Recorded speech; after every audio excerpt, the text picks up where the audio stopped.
Okay, so let's try this. And I have Claude AI here from Anthropic.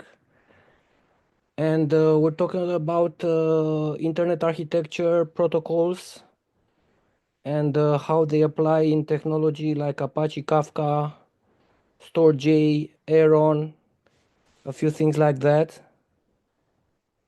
And the hierarchical nature, a bunch of layers on top of one another. How is that a very flexible, decentralized system? And we're gonna go into DNS and GBP routing and various things.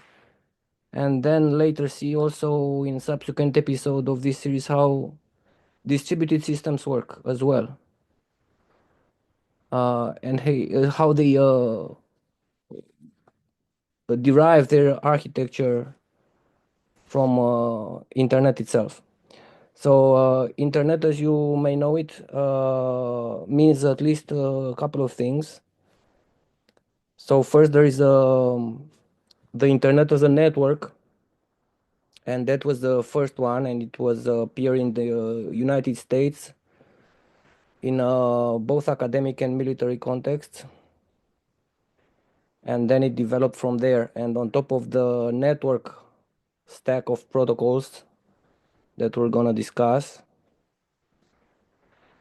uh, and you have wires. Initially they were like copper wires. Now we have a lot of fiber across the oceans and so on. That's the physical layer.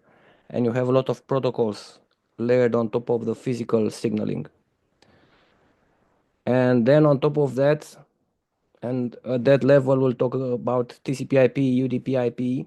These are most frequently used protocols in the internet right now.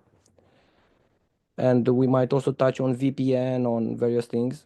But on top of that is HTTP. HTTP is on top of TCP/IP. And HTTP 3 has a thing on top of UDP. So we're gonna explain how TCP/IP works, what is the back pressure and flow control on TCP/IP. Basically, if you have a sender that is sending data too fast and the receiver cannot receive data or process it so fast, you have a problem of back pressure. What's happening then? Do you lose data? Can you slow down the producer? And that has different consequences in TCP/IP, which has inbuilt thing for that in protocol, versus UDP, which doesn't, but due to ossification in internet, which means that TCP/IP is implemented in all routers across the internet and it's very hard to modify. For instance, data centers have their own tweaking on TCP/IP, but and that's very proficient, but in the context of data center. But that's where Google invented a better TCP/IP, which actually on top of UDP and is called QUIC. And QUIC reinvented TCP/IP on top of UDP, and that's used between Chrome browsers and Google servers. And nowadays, many browsers and many servers communicate over QUIC, probably a large part of the internet. We're going to talk about IP version 4, IP version 6, and things like that. But I also want to show how you use the Claude AI from Anthropic, which I found the better one. Also, the ChatGPT o1 Pro is kind of good. And remember, all artificial intelligence will mess up. You just need to stay enough with them and you'll see how they mess up even simple things. But Claude AI is the closest things we got to an expert. So I team up with Claude AI, and I hope to be with you, that expert that can walk you through these concepts in a nice way, which might be entertaining as well, I hope, not just illuminating. So I tell Claude, and as you can see, I can misspell letters and he'll understand me. Present internet architecture, please. And he says, I'll help you understand the architecture of internet at a high level before diving into specifics. Let me start by outlining the major components, and then we can explore any area you're most interested in. Core infrastructure, physical connections, fiber optic cables, satellites, cellular networks. This is today. Back in the day, decades ago, we had copper Ethernet, those circular networks, because you can have star architecture like a switch, Internet switch, Ethernet switch, where even in my house I have Ethernet switch. This router, right? It does Wi-Fi, but you also connect to it with the UTP cables.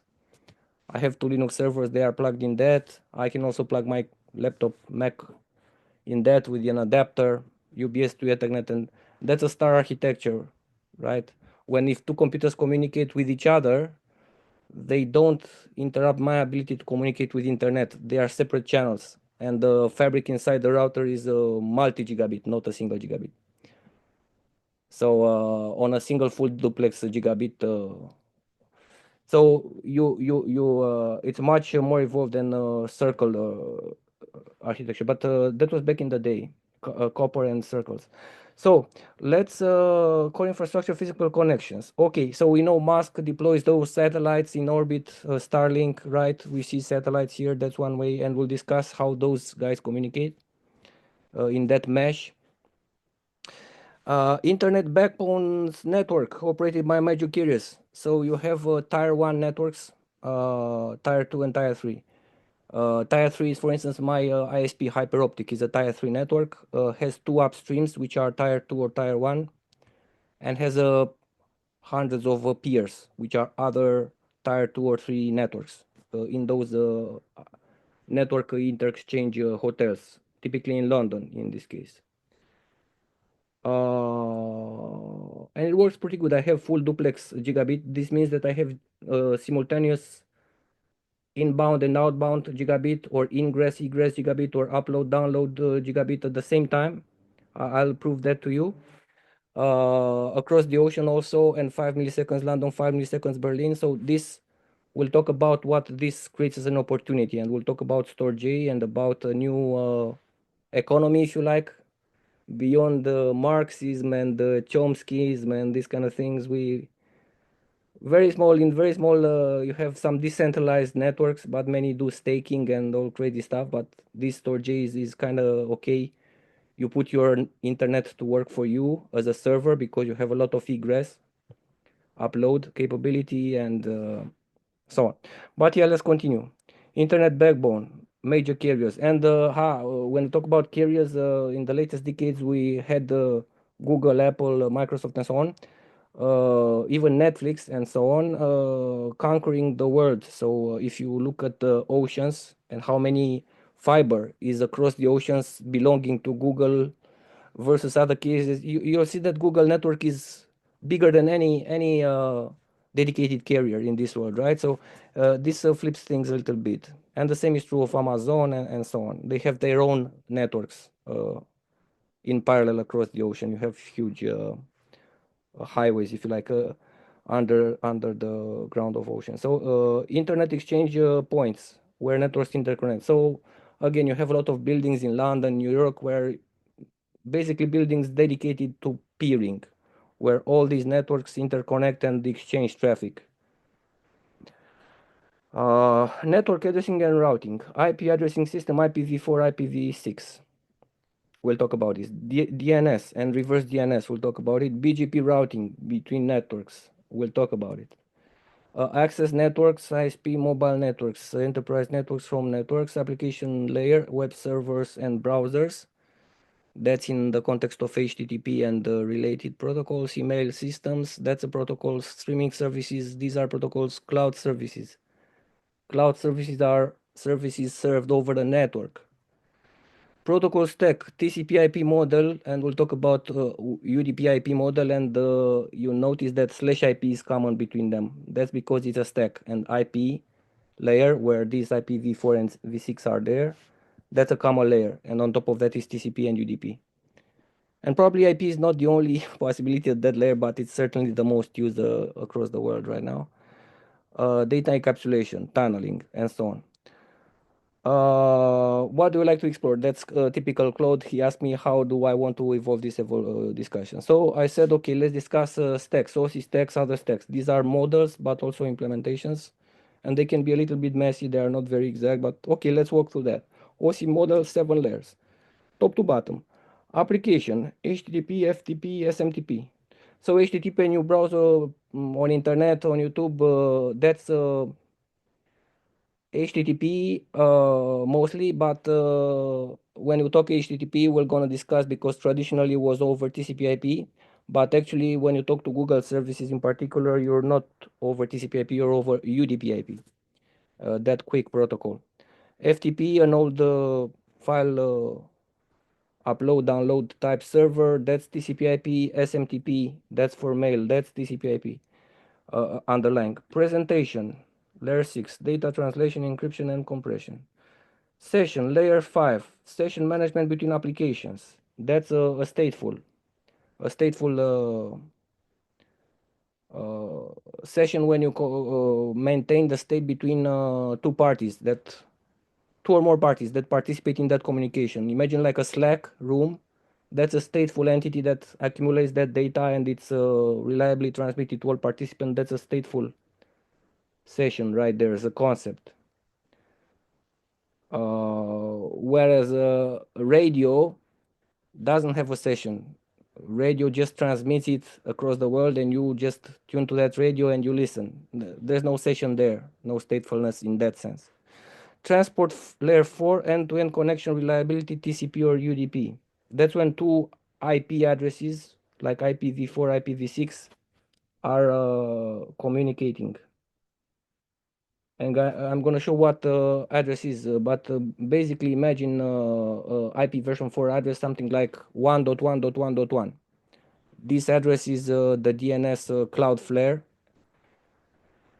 And normally to a IP address, there is a server in the internet that is having that address. But in the cases like these DNS servers like Cloudflare and Google, those are anycast, meaning that there are hundreds of servers across the world.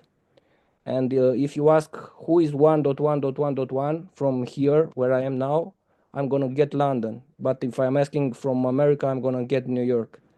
So that's part of BGP that we're going to discuss. It's routing to the closest node. That's Anycast or Unicast. I have to check, but it's not the normal case, but it's the case for such, not just DNS, also Google.com. If you ask Google.com in 10 places across the world, you'll get 10 different computers, right? And computers is not a good enough word. Then network layer 3, routing and logic addresses, this IP that we're going to talk about. Then data link layer 2, physical addressing, error connection, error detection, Ethernet. It says here Ethernet, but of course, in today life, most of the internet is fiber optics. So with fiber optics, you have sending the light, receiving the light, repeating the light every now and then to reinforce the signal. And that's traveling across the ocean about 60 to 70% of speed light in void. And I can show you exactly in my case, it travels the ocean 70 milliseconds. That's more than half of the speed of light in a vacuum. And then physical layer, layer 1, physical transmission cables, radio waves. And when it says radio waves, actually that includes a lot of things like Wi-Fi, like mobile, GPRS, satellite networks, all that. The notion of radio waves is quite generic and relates to the electromagnetic spectrum. And various portions of that electromagnetic spectrum, various bands of frequencies are pre-allocated to various components and legislated. Every country has management on that aerial space in these frequencies. So right now you're sitting in a room and you're surrounded by waves that are used by all these networks presently. Okay, TCP/IP stack, 4 layers, the most widely used. Application combines a few OC layers. These are the top ones. And you have here HTTP, FTP, DNS. We'll talk about them. Transport, internet network access.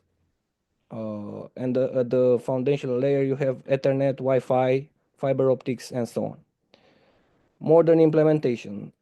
Common real-world protocol implementation. Web traffic, HTTP, HTTPS, application level. HTTPS is simply HTTP on top of a encryption tunnel, like SSL or TLS. That's when encryption happens, so all the communication is encrypted, and we'll talk about encryption. That's on top of TCP, that's on top of IP, that's on top of Ethernet, Wi-Fi, and fiber optics. So you see this stack. Each stack is using the layer underneath to provide a new layer of abstraction where new functionality can be built.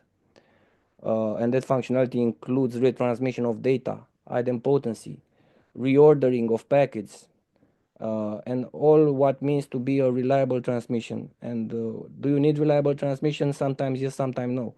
For instance, if I'm doing now this broadcast, this doesn't need as much reliable transmissions as one would think, because in video, if you catch up to the latest frame, it's okay, right? Between frames, you also have some distortion and so on, so you might get distorted, but once in a while you get a clear image again.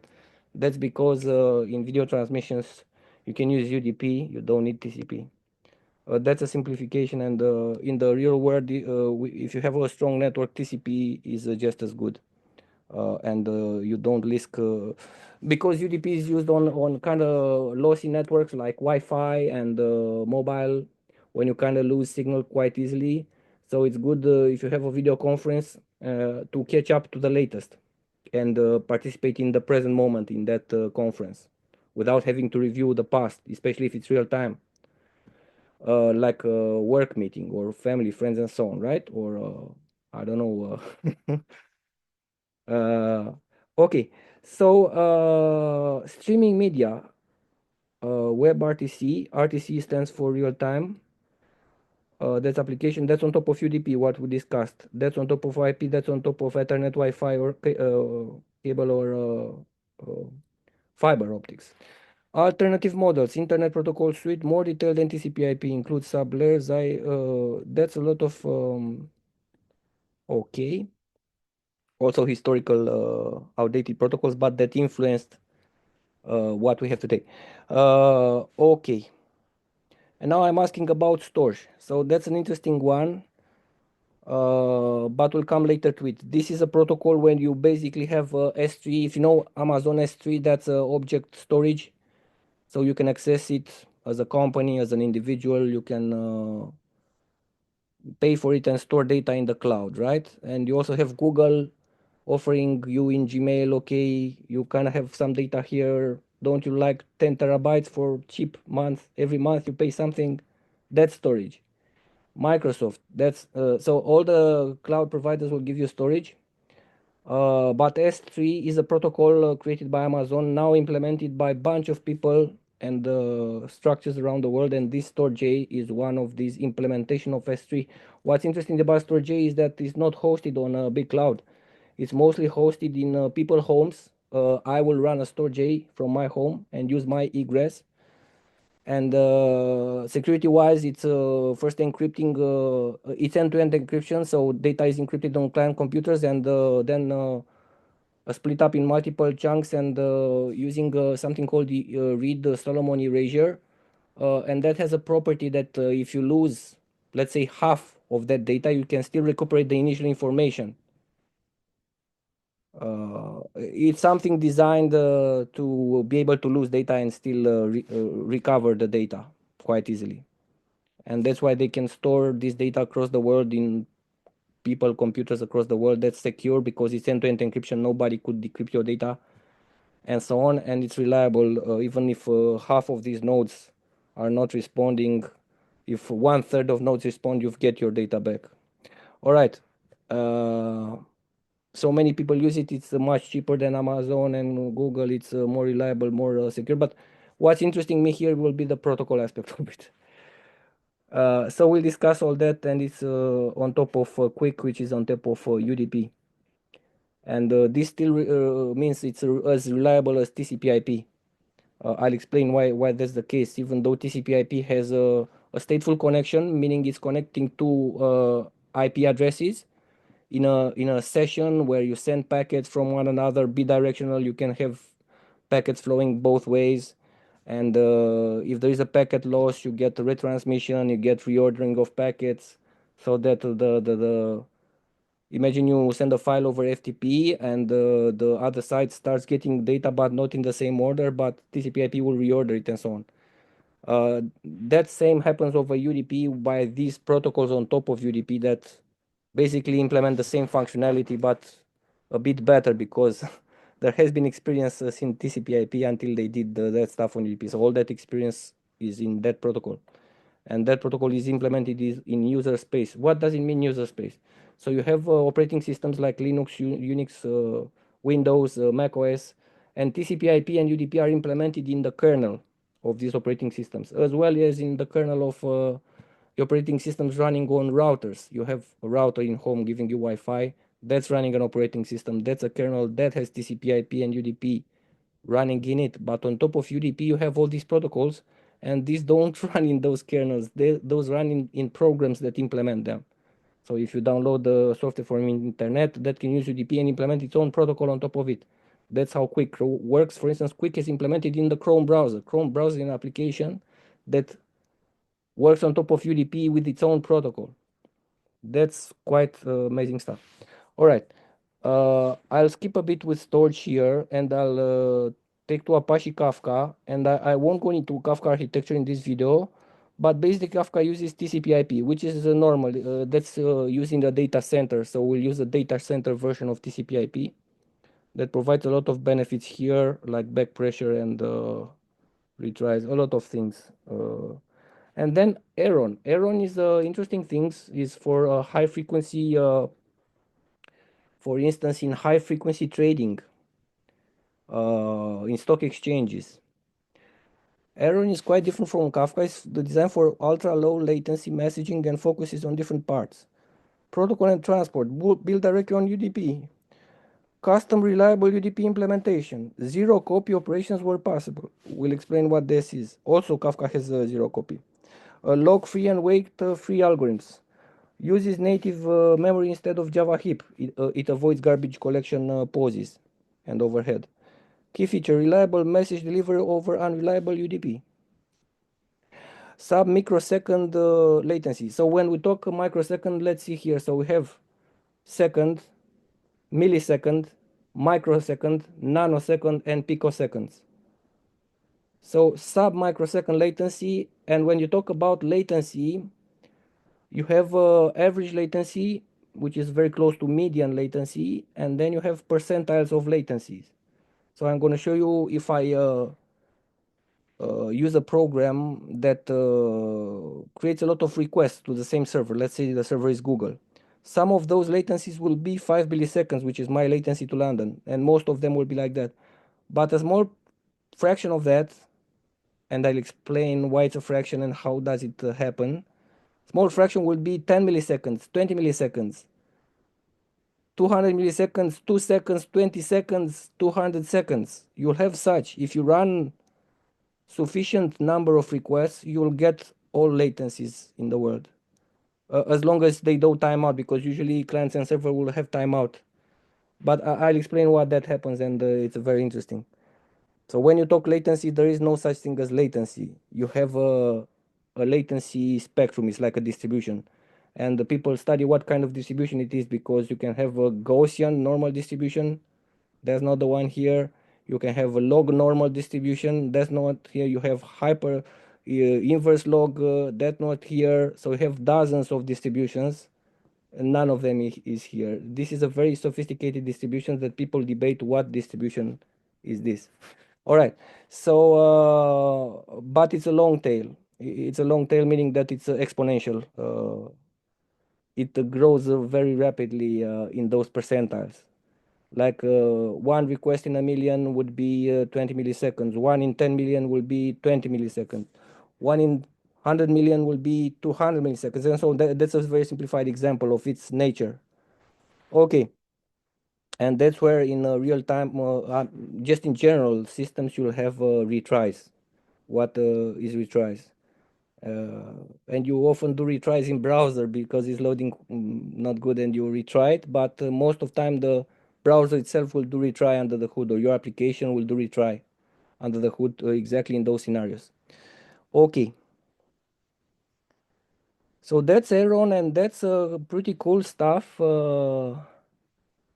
Aeron that's used in high frequency, that's top on UDP, not TCP. And the same UDP that is used for our video here. All right. And now I'm asking about how to do this YouTube. All right. So we'll go into much more of this, but please give me your comments. What things are you interested that I go into, because I can go into so many things here. Thank you.